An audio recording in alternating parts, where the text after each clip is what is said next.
quais os hábitos financeiros realmente mudam a vida de alguém?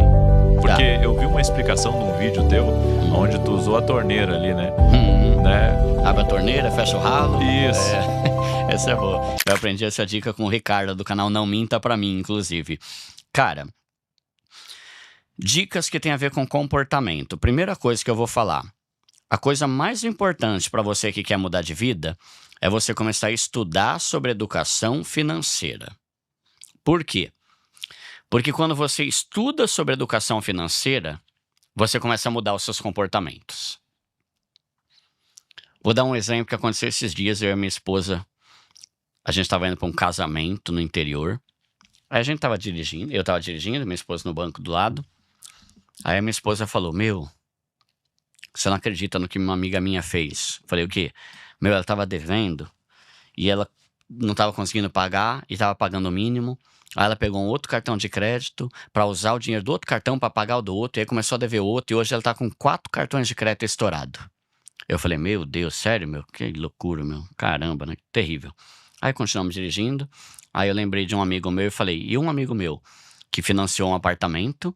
Aí aconteceu bem isso aí. Ele começou a ganhar menos e não estava mais conseguindo pagar a parcela. Aí ele fez um consórcio para tentar dar o lance com o fundo de garantia dele, ser contemplado para pagar o financiamento. Só que aí o fundo de garantia dele não foi suficiente e agora ele não consegue pagar nem o financiamento nem o consórcio. Aí eu estava dirigindo, eu comecei a pensar, né? Falei para minha esposa, amor, você já reparou que se a gente não tivesse estudando sobre educação financeira, é provável que a gente nem repararia aqui nesses erros das outras pessoas. Então, quando a gente começa a estudar, quando a gente começa a ler um livro sobre finanças, a gente começa a ser confrontado com hábitos errados que a gente tem desde sempre e que se a gente não parar e não eliminar, a gente vai continuar patinando. É que, sabe, eu entendo uma coisa, né, do que acontece com a maioria das pessoas. A pessoa ganha pouco e às vezes ela pensa da seguinte maneira, para mim adquirir uma coisinha, eu vou ter que parcelar. Ela pensa assim, porque às vezes... Eu pelo menos vim do interior, né? Então, lá no interior a gente via isso muito. Então, vai comprar uma geladeira, não tem o dinheiro à vista. Parcela. 10, 12 vezes, paga 2 geladeiras. Vai comprar uma televisão, ou, por exemplo, uma coisa que queima em casa, né? O fogão estraga. E às vezes o conserto é quase o valor do fogão. Daí a pessoa pensa assim, puxa, eu não tenho dinheiro para comprar. Ela vai lá, porque o crédito ele é muito fácil, né? E às vezes a pessoa se vê numa situação, né? Eu digo, eu acho que as pessoas tinham que ganhar mais. Né? É o que eu acho, né? Sim. Porque tudo é muito caro, tudo inflaciona, tudo muda. É absurdo, e se tu pegar o salário e a inflação, são coisas bem diferentes. A inflação é 7, 8 e o salário é 2% de dissídio. Entende? Só que chega um momento assim que a pessoa não tem. E a maioria das pessoas não tem reserva de emergência. Grande parte das pessoas, elas têm para viver no mês. Elas têm para sobreviver, né? Sim. Não, e isso é verdade. Eu vou te mostrar um negócio que eu baixei, que eu gerei no ChatGPT, que é interessante, que tem a ver com isso. Como a gente paga caro pra caramba nas coisas por causa do imposto que está embutido em tudo. Sim. Né? O pessoal pensa, poxa, a gente paga imposto que é deduzido lá no meu Olerite. Não, tem esse imposto. Só que tem um imposto em cima de tudo que a gente compra. E é ridículo. Aí eu falei pro ChatGPT assim. ChatGPT é um negócio incrível, né? Meu Deus do céu, cada dia eu me surpreendo mais. Eu falei assim pro ChatGPT. Chat, bom dia. Primeiro que eu sou educado, que eu tenho medo de um dia perder a amizade. Muito obrigado, meu querido. Você é demais. Eu sempre elogio. Aí eu pensei assim, olá, chat. Você pode me fazer uma pesquisa que eu quero fazer um post no meu canal sobre isso? Eu quero que você veja o valor do iPhone 17 de Pro Max em 15 países diferentes. Quanto que é o salário mínimo em cada um desses países? E quantos dias de trabalho equivale, ganhando o salário mínimo, para a pessoa poder comprar um iPhone? Aí saiu aqui, né? Não, ele já dá imagem prontinha, sabe? Negócio incrível, tudo pronto. Né? Ó, na Suíça, a pessoa que ganha um salário mínimo, com 6 dias de trabalho, ela já comprou o iPhone. Luxemburgo, a pessoa pobre de lá, Sim. que ganha um salário mínimo, 12 dias ela compra esse iPhone. Estados Unidos, 22 dias. Aí tem vários aqui. Aí em último, Brasil. A pessoa que ganha um salário mínimo tem que trabalhar 170 dias para comprar o iPhone. Ou seja, na Suíça, o pobre de lá Quase com meio 6 ano. dias. Aqui 6 meses para comprar o iPhone. Então, a gente ganha pouco aqui. A média salarial do brasileiro é pouco, principalmente pensando em alimentação. Por isso que Alimentação tem que ter a não tem renda como extra, fugir. né? Você tem que otimizar o negócio, né? Então, o comportamento, você precisa, primeiro, andar com pessoas que tenham comportamentos bons, e aí é importante você andar e seguir gente inteligente, Sim. né? E o que eu vejo muito, pastor, pessoas que gastam dinheiro com ostentação. Sim. Tipo, é o pobre que ele... Tudo bem eu ser pobre, mas pelo menos eu tenho que parecer rico. Vai ser pobre até morrer, né? Então, esse tipo de mentalidade, a pessoa não ter reserva de emergência, é um passo para ela entrar na desgraça financeira, porque quando você não tem reserva de emergência, que é um dinheiro para emergência, quando vier a emergência, você vai se endividar. E se você já está endividado, você vai se endividar mais ainda e vai entrar num ciclo terrível. Então, tem alguns livros que eu gosto muito. Tem um autor, eu não sei se você gosta de ler livro de finanças, mas esse autor é muito bom, pastor. Como é que é o nome? Morgan Housel. Ele tem 3 livros. Tudo que ele escreve eu acho incrível. E ele é um cara famosão nos Estados Unidos, né? Ele tem um livro chamado A Psicologia Financeira. Depois ele tem um outro chamado O Mesmo de Sempre. E o último que ele lançou esse ano chama A Arte de Gastar Dinheiro. É muito bom, meu. E ele fala muito sobre comportamento. Como a gente gasta dinheiro. E ele faz uma análise pensando também nos caras bilionários que tem nos Estados Unidos e tal, né? E um erro que é sempre comum é esse, de você gastar dinheiro para impressionar os outros, né? E tem várias frases, né? Ele fala, por exemplo, lá: a verdadeira fortuna é aquilo que ninguém tá vendo, né? E aqui no Brasil é o contrário. A verdadeira fortuna é aquilo que estão vendo. Olha minha roupa, olha o meu carro, né? Tá até vendo com um cara que fala sobre antropologia e tal. Ele fala, né? Por que o pobre gosta tanto de gastar com carro e não se importa com a casa? Porque o carro dele todo mundo vê. A casa ninguém vê, porque ele nunca chama ninguém pra ir na casa. Então, eu moro num barraco velho, só bagaço. Mas tudo bem, ninguém vai lá, eu não vou chamar. Mas o meu carro, eu vou baixar o vidro e desfilar na rua com o carro. As pessoas querem ser vistas com coisas caras. Então, isso é um problema grave que aprisiona muita gente à pobreza. O gastar, o comprar por impulsividade, o comprar coisas que você não precisa o tempo todo. Então, por exemplo, o marketing. Qual que é o objetivo do marketing? É tentar convencer a gente de que a gente precisa de algo que a gente não precisa. Esses dias eu estava em casa e eu recebi um e-mail lá do Banco Inter. Faz uns 2 meses, acho. Entre para nossa fila de espera e seja um dos primeiros a comprar o S26 Ultra da Samsung. Clique aqui agora.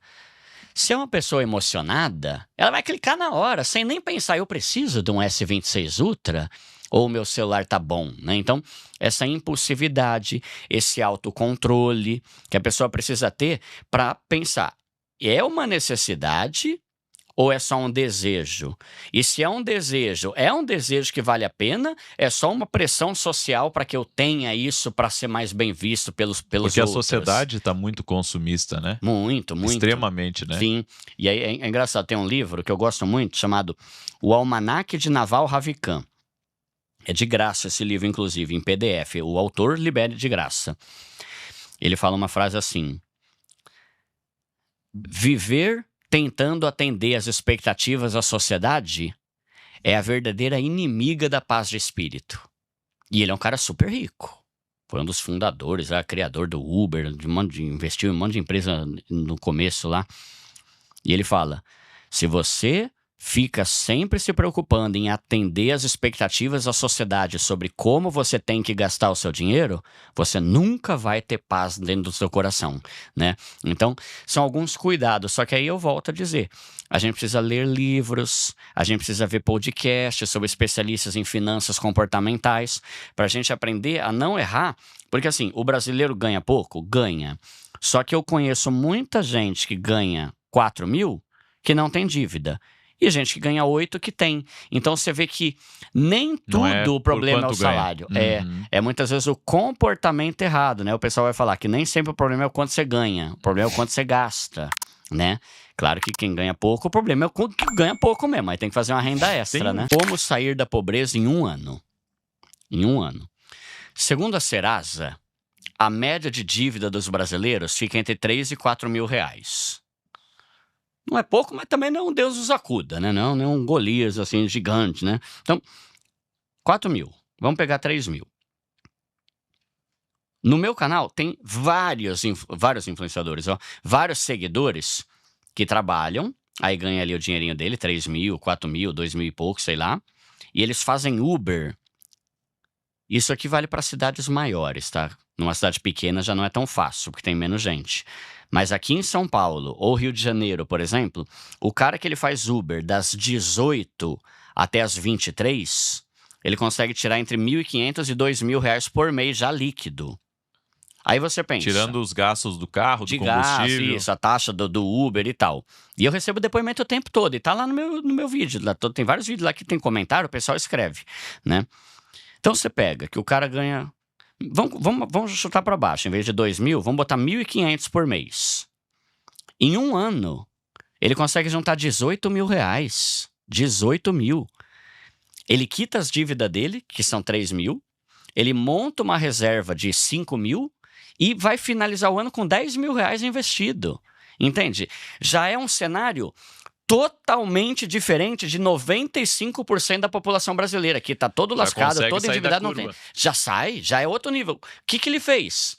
Por 1 ano, ele se dispôs a trabalhar que nem um camelo. Vai trabalhar. Só que aí você pensa, né? Pastor, quem fez faculdade? Pô, você não trabalhava o dia inteiro e à noite você ia para a faculdade e chegava em casa meia-noite? Por 4 anos? O que custa você fazer isso por 1 ano? Para quitar as dívidas. Para resolver tudo. Resolve dívida, monta reserva e passa a ser um investidor que tem 10 mil reais. Entende? Qual que é o preço disso? Fazer Uber por 1 ano à noite depois do teu trabalho. E tem outros exemplos. Então, tem seguidor do meu canal, por exemplo, que começou a fazer bolo. Pô, tem bolo de festa? É caro? Tipo, tem mulher que tem um lucro de 200 reais para cada bolo. Se ela fizer 2 bolos por fim de semana... Tem bolo de pote que o pessoal faz muito também, sim. Né? Não, é muito legal, pastor, que eu recebo depoimento. Esse dia eu recebi depoimento de uma mulher que ela era CLT, ganhava pouco, e ela viu esse vídeo de 52 de Agenda S e ela começou a vender doce no trabalho. Porque ela fazia faculdade, né? Então ela falava, pô, Duda, eu não tenho tempo. Daí eu falei, cara, lá no vídeo, né, eu falo, se você está estudando, tem algo que você possa fazer no seu trabalho? E ela começou a fazer doce à noite, né? E vendia no trabalho. Na empresa dela, no trabalho. Ela começou a vender, começou a fazer cada vez melhor, se especializou, começou a ganhar mais dinheiro com doce do que com trabalho, pediu as contas e começou a vender na rua e hoje ela abriu uma confeitaria no Rio de Janeiro. Olha então, só. É sobre isso, sabe? Muitas vezes a renda extra serve para te dar uma ajuda, mas a renda extra também pode ser o pontapé inicial para você virar um empresário. Exatamente. Né? E isso é muito interessante. Então, tem pegar aquilo que tem nas mãos, né? Para multiplicar. Sim. Jesus pegou os pães e os peixinhos, agradeceu a Deus e multiplicou. A pessoa pegar o que Deus já deu às vezes para ela, né? Para ela multiplicar. Sim, e aí a gente entra dentro da renda. Aí tem vários outros exemplos, tá? Passear com um cachorro, fazer vídeo. Pô, o porteiro do meu prédio, ele tá fazendo corte de podcast e tá ganhando dinheiro no TikTok. É mesmo? Olha, é um porteiro. Ele tá otimizando o tempo que ele não tem o que fazer muitas vezes e faz corte lá e tá ganhando uma graninha. E nem precisa pôr a cara dele. Hoje em dia tem inteligência artificial. A gente tá aqui fazendo um podcast. Você pega o link desse podcast, você coloca lá na plataforma, dá um Ctrl+C, Ctrl+V, a IA, ela já te gera 10 cortes prontos com vídeo, capa e descrição. Você só tem que postar na rede social. Ele tá fazendo isso. Não tem trabalho quase nenhum, né? e está começando a ganhar uma graninha como renda extra. Eu conheço pessoas que criaram perfis de cortes do primo pobre. Os vídeos que eles postam viralizam muito mais do que os meus originais. Esse dia eu entrei num perfil e falei, caramba, meu, todo corte que esse cara faz bate 500 mil, 1 milhão, 3 milhões. Eu posso dar 200 mil, né? Então o cara tá ganhando mais dinheiro que eu nas redes sociais, né? É que eu ganho também com merchan e essas coisas, mas da monetização em si... Eu que sou o primo pobre e o cara tá ganhando mais dinheiro que eu na rede social dele, né? Então acho que tem a ver com a nossa inteligência de saber gerar dinheiro. Duda, né? as pessoas têm uma dúvida sobre existe dívida boa? Tá. Ou toda dívida é ruim? Enfim. Boa. Existe dívida boa, só que a dívida boa é aquela dívida... Porque o crédito tá muito fácil hoje em dia, né? Se a pessoa tem um bom nome, ela consegue ali pegar um bom dinheiro, só que se ela usar, por exemplo, só para consumir, né, e não para multiplicar. Esse que é o ponto. Quando você faz uma dívida que vai te gerar um benefício maior do que o valor da dívida, aí é interessante. Vou dar um exemplo bem simples. Duda, você acha que vale a pena eu não tenho carro, eu alugar um carro para fazer Uber? Vale? Você vai pagar uma coisa, é uma dívida. Sim. Só que você vai pagar ali R$2.000 de aluguel. Tem Uber hoje que ganha 6, 7, 8 mil. Você vai ter 5 mil a mais, você vai ganhar 7 mil, paga os 2 e sobra 5. Então foi uma dívida inteligente. Outro exemplo, eu sou muito a favor de comprar casa própria. E raramente uma pessoa consegue pagar à vista uma casa. Então esse é o tipo de dívida que você está fazendo por algo que vai virar seu patrimônio e que vai valorizar muito mais do que o valor que você está pagando. Então eu evito ao máximo fazer dívida, porque é uma orientação bíblica. Mas em alguns casos ela pode ser interessante, só tem que tomar cuidado que muita gente se afunda nisso. E o problema é que muita gente se endivida para comprar coisa de consumo, como você falou. Eu vou me endividar para comprar um celular. Tá, o teu celular é uma ferramenta de trabalho que vai te gerar dinheiro? Não. Ele é só um celular que eu gosto porque é chique e daqui a 2 anos vai ser obsoleto. Aí já pode não ser uma dívida interessante. Entendi. Né? Agora... financiar roupa ou qualquer coisa, parcelar roupa, eu acho meio complicado. Você não faz dívidas? Não faço nenhuma. E eu vou falar, pastor. Mas nem um financiamento assim para comprar uma casa, para comprar um apartamento, uma coisa? Ou tu tenta hoje não... Eu tento não fazer nada.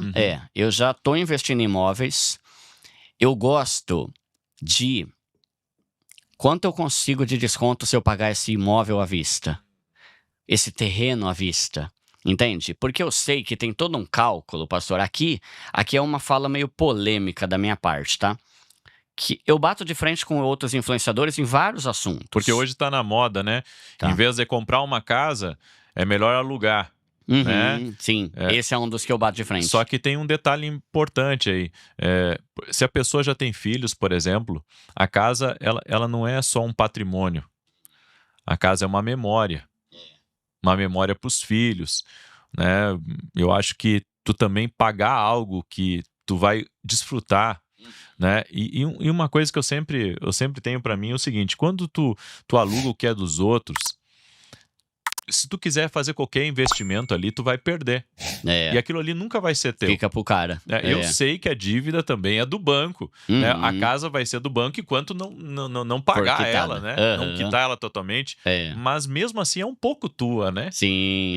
E você tem o prazer de saber que você tá pagando por algo que vai ser teu.